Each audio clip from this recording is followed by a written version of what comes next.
মেহেরপুর সদর উপজেলার রঘুনাথপুর আশ্রয়ণ প্রকল্পের বাসিন্দা বৃদ্ধ ইদ্রিস আলীর জীবনেও নেমে এসেছে এমন এক চরম নিষ্ঠুরতা।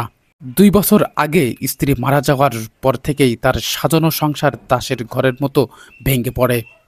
4 সন্তানের জনক ইদ্রিস আলীর 3 ছেলে বিয়ে করে এখন নিজেদের সংসার নিয়ে ব্যস্ত।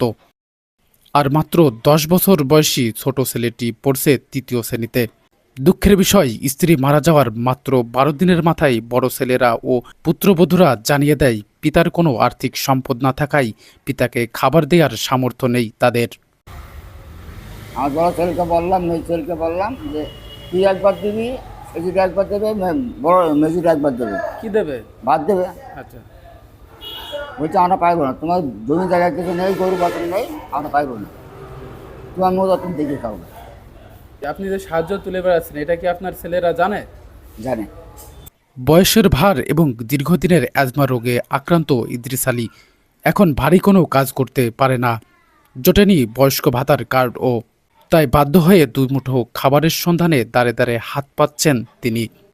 বড় কোনো বিলাসবহুল জীবন কিংবা দামি খাবারের লোভ নেই এই বৃদ্ধের। জীবনের শেষ দিনগুলোতে নিজের সন্তানদের কাছেই 3 বেলা ডাল ভাত খেয়ে বেঁচে থাকতে চান ইদ্রিস আলী। জাহিদুল ইসলাম, মানবতার চোখ, মেহেরপুর।